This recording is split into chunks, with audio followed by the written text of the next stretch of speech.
Alright, Teru, another video coming for y'all, and welcome back to Spy Log. This is the second episode in the series in which I'm just showing you guys a little bit behind the scenes of the 3D work on what's going on to make Spy 6 a reality. And based off previous feedback, I tried to go for realistic textures in this one, and I start off with the floor and the table. So I'm just kind of going back through everything and adding textures to them to just kind of give it a more refined look and not so much of that cartoony look that I had in the first one. So I started off with the floor, as that one is kind of the easiest one. It's just a plane, and I just kind of added the basic look and texture to it just because it's not going to be in shot that often. But the table proved to be a little bit challenging. So for those of you who don't know, basically, putting textures on a 3D model involves unwrapping the model like a box and laying it flat, and that allows you to basically project an image onto it, and those laying it flat is basically called a UV shell. So that's what you'll see a lot of me doing here, and part of the reason why this one took a little bit longer to get out is because of it took a lot longer to UV unwrap everything to get it the way I needed it to in order to project better textures onto it. This process wasn't required for the Toon shader to work, so I didn't do a lot of this beforehand, which was probably a bad thing on my part. I probably should have planned ahead and UV'd this from the start, which would have made this process a lot smoother. But irregardless, that was the plan that's going forward with this, is basically just cutting open each and every model that I had and working on adding my own textures. You can see I just brought in a new texture for the tabletop there. I'm messing with the settings to make it better reflect realistic looking table. So, and you can kind of see that starting to take shape there in that first render view. The process, it's not overly difficult, it's just very slow and methodical. And something that I've noticed in working with Maya is it tends to auto-create these seams across the surface, which can cause issues because sometimes those seams are not put in the best spot, so it results in me having to actively go back through, re-sew everything back up, and then redetach them. So, but yeah, after I finished the table, just reduplicated it across for the other table, that way I don't have to do double the work. But was able to get that one fairly quickly. Next I had to move on to was the wooden shutters. Now these, obviously I wanted to get more of a realistic wood grain texture as opposed to just the regular brown look that I had prior. And thankfully with this one, a lot of the work was already done for me because the shutters, when I built the actual individual shutter pieces, and you can kind of see this in the first video, I basically took off all the sides because they're basically faces that aren't going to be seen because they're buried on the inside of the actual wooden frame. So by actually deleting those, Maya Auto basically unwrapped them in a way that made it quite effective. So I didn't have to do too much work with that, just had to basically work on the frame here, which I just had to split into a couple of different pieces just to make it feel like, so you could actually see which wooden piece built it. So, I mean, one thing that's important for 3D is looking at references, looking at realistic things, and just seeing, like in this case, where the wood boards would be and how that was be assembled to better make it look actual real. And then one of the final finishing touches is just to make sure that the grain was all going in the right direction, because upon the initial putting it in and organizing it onto that image, a lot of the UVs were the wrong direction, making the grain look very odd. So had to fix that real quick and get those all rotated, get some additional settings just to make it look more like wood. And then eventually duplicate it over. Yeah, and I also darkened it a little bit. This was due to what I saw in the reference images from my actual basement, was the wood was actually just a bit darker than the one that I had used. So took that into Photoshop just to get a little bit more dark, and then bring that back into the program, slot it back on, and bada bing, bada boom, then we got a dark wood texture. And just like with the table, as previously mentioned, just duplicating that over just to kind of, prevent myself from doing double the work. And yeah, you can see there it kind of taken shape, and then I just made some minor adjustments to make it look like that they were slightly different pieces of wood, not just carbon copies. Now coming into the ceiling, I ended up kind of revamping the ceiling. The ceiling was originally too small to begin with, and then I just kind of duplicated chunks of it to make it fit the entire room. So it wasn't really my best work. It was kind of a rush job just to kind of get a ceiling up there, because again, it's not really seen in the animation itself, so it's not that much of a priority. But the idea that I came up with here was obviously I wanted to delete all the backs of the faces because you're not going to be on top of the ceiling, you're not going to see the top of it, so there's no point in wasting rendering time or textures or faces on a part that's not even going to be in shot. So I removed all the backs of it, which also makes it easier to UV. But then instead of working on individual textures, because I wanted the actual bracketing to be a different texture than the ceiling itself, I kept the bracketing, but then removed all the panels on the in-between, which is what you're seeing now, and I just added a singular plane behind it that would allow me to texture that singular plane with all the same texture, and then texture the brackets as something completely different, which would help to really maintain, and you can kind of see it there quickly in that render view. That gets that, like, that paneling look to it, and then I added another texture to the actual brackets themselves, and that I think it turned out pretty good. I'm pretty proud of it. I think that it's not perfect by any means. There's some slight adjustments I had to do here, and probably an easier way that I could have done it, but live and learn. I wanted to work with what I had.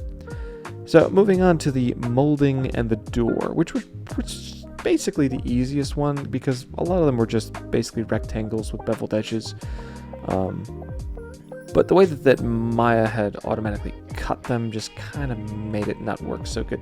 It made the UVs actually exponentially longer than they needed to be, which made them smaller for the texture size. Just to put it in basic terms, is it didn't present as good of a texture as it could have. So I went back through and just redid it, recut some of the corners, reorganized the models there just to kind of get a more squared off look, and could also make them bigger, which would make better use of the texture as well. Now, if I had done this initially, when I was originally building the room, I could have UV'd all these up front because one of them was just duplicated to create the rest of them. So what I should have done is done this first, then duplicated them, and that way they would have all had the same UVs. But unfortunately, as I previously said, that was just experimentation, not well planned enough ahead, and ran into some issues. So I ended up UVing all of them individually, which still ended up working out. A similar process with the door here, just taking all the back panels off that you're not going to see anyways, which makes it just a lot easier to UV because it's a lot less faces to have to unwrap. And you can see that's starting to take shape there. The molding of the walls were kind of basic. They're not focal points in the image, so it's not like it's something that I had to spend a ton of time on. But I still wanted it to look good because if it is seen in shot, I don't want it to be distracting from the main elements. And you can kind of see there in the render view it all come together. I should also mention the hammer. I forgot to mention this in the beginning of the video, but when I first modeled the hammer, I actually made UVs and realistic textures for it prior to even recording because I didn't even know I was going to use it in a video at the time. Originally it was just made so I could actually 3D print it, and I just wanted to see how it would look in the engine, so I made textures for it. So luckily I already had that. But now moving on to the helmet. The helmet was probably the biggest bane of my existence, and largely that was due to my own fault during the modeling process. You can see here Maya made auto cuts, but the reason that those cuts are all there is because for some reason in the modeling process I didn't properly merge some of the vertexes, and I think this was a result of something with the extrude, and just it was just a process that I made a mistake and I didn't notice it, and I kept plugging away with the modeling process, and it resulted in a lot of these faces that are just not attached to one another, which caused significant issues when trying to actually UV this, because when things aren't properly attached they can't unfold properly, and it made everything be broken down into several different chunks.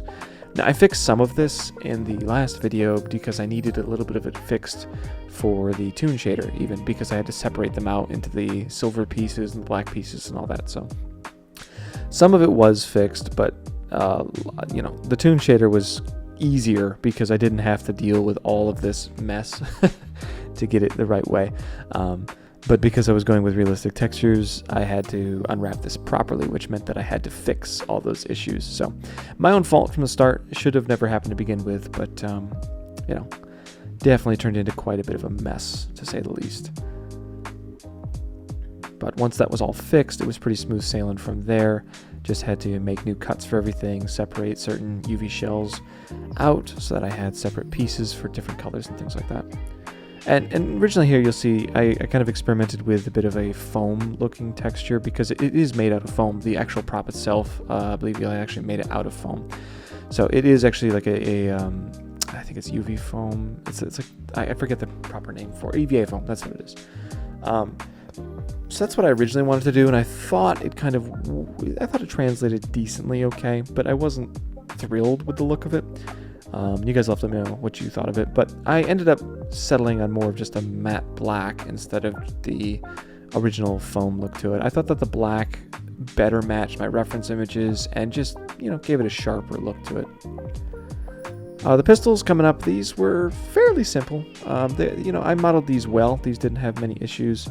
I tried to delete extra faces, as you can see, that just weren't going to be seen. So that's a lot of what I'm doing here, is selecting those on the interior of the gun, because the gun's not actually functional. I didn't do an animation where the gun would actually cock and shoot, so didn't really need to worry about its functionality. So that allowed me to save up a lot of resources and just delete a lot of things from there. So not all that necessary, but relatively went smooth, and I used a lot of the same texturing process that I used for the helmet, just to kind of create more of I'll say gunmetal black, but it's a black that's basically just some of the settings tweaked up to give it a bit of reflective nature, just to make it resemble more of that metallic appearance, as you can see there in the render view versus the cartoon view.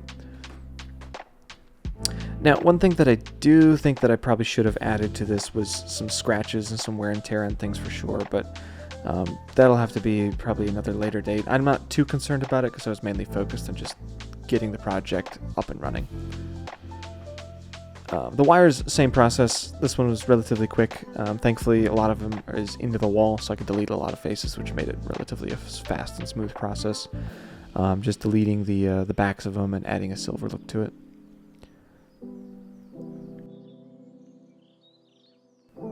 Alright, camera work. Now this was actually the real long part of this process. This is what took me the longest, was the actual animation side of things. Now, as you can see on the top right hand side there, I already did have an animation set up. And you guys obviously saw that in the part 1. If you guys haven't seen that yet, just feel free to go ahead and check that out, or just check out the end of it, where you can kind of see how the end of it all looked. And it wasn't bad, but I wasn't pleased with it. I think that it definitely needed work. It was kind of basic. The movement I wasn't satisfied with. I didn't think like it accurately represented the elements in the room. And it was just too fast as well. You couldn't really appreciate anything that was going on, which I think may still be an issue, but I'll let you guys be the judge of that when we actually reach that point. But yeah, basic animation is just frame by frame animations and just working pose to pose, which is what I did here. I started with my first pose where I wanted the animation to start, and then put where I wanted it to end, and then just kind of worked on the in-betweens just to try and get the right camera movement that I really wanted it to do, and try and get it in the actual barrel of the gun. And as you can see, I kind of stretched a lot of things out here just because the timing was off, and I was very focused on getting it synced up with the beat of the music, which is what I've always done in the past, especially with my Spy Wars animations prior, is I've really focused on getting it in beat with the music, which is fine, and I think that really gives it a good impact. But the problem that I ran into is that it didn't really give it enough time to cook, so to speak. It really just kind of sped past it and didn't really give you much time to process what you were actually seeing. So I wanted to spread that out a little bit, and I think I may still need to spread it out ever so slightly more, but again, I'll let you guys be the judge of that when we get to the end of the video here. But yeah, and then moving on to the helmet, I wanted the transition to really be to going into the barrel of the pistol, and then a quick transition to the actual helmet itself. So that was the big focus here, is making it pretty much of a seamless transition between the darkness of the barrel and onto the side of the helmet. That way it would transition very smooth.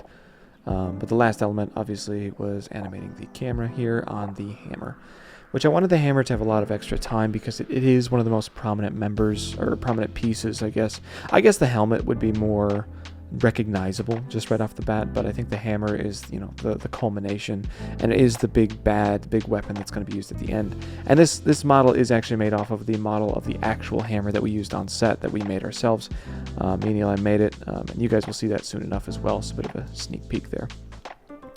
But working on to adding text was the final element that I wanted to do. As you guys saw in the last one, I wasn't really satisfied with the text that I added. That was more of a placeholder than anything else. It served a purpose because it showed what text needed to be there. But I wanted to go full 3D with the text just because having 2D text just sit on top of a 3D environment just felt very shallow to me. It just didn't come across the way that I wanted it to. So I wanted to go full 3D. And for the text I chose Impact, which is not the greatest font, I can admit that, but it is the font that I used throughout the series. It's the font that I used for the Spy logo. It's the font that I've used for all the intro credits. So it's not the best font in the world, but I wanted to just stay consistent to kind of branching the new with the old, so to speak, and just kind of showing that connection, because that is the font that I always used originally. So I just wanted to kind of keep that with the consistency there.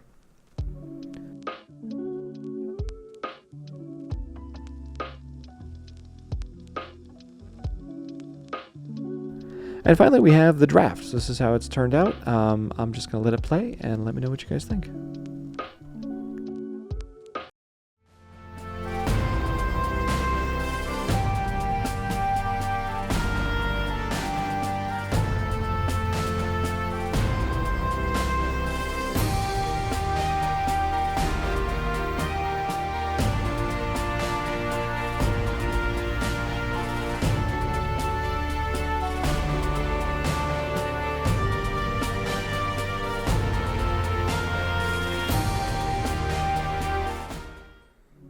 Right, and that's what I currently got.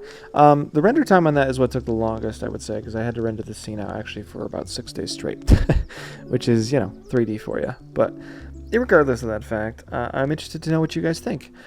2 things that I do want to mention that will be changing. One thing is that when the camera actually pans into the barrel of the gun, there's going to be credits there as well. But those will be flat because it's just black and they don't need to be anything special. So those will actually be credits in there. I think it'll be videography credits. And the last thing is when you can see that transition through the helmet. That's something that I'm still working on, and I'm going to make another video which will be the last spy log for the intro. Still currently working on that one. I had to do a separate render because the plan is that I want the hammer to actually be a on-screen element, so like a HUD element, like if you're familiar with like Halo or other games where they have a HUD element in the actual visor. So my plan is to get the image of the hammer as an actual HUD element that you can see on that visor. So when it zooms into it, you'll actually see it, and it'll transition a lot more smooth into that final look at the hammer. So those are the 2 caveats that I'm going to be changing and coming up with the final spy log. I was going to include it in this one, but this one was already getting a little bit too long. So anyways, let me know what you guys think down in the comments below. I'd love to hear your feedback.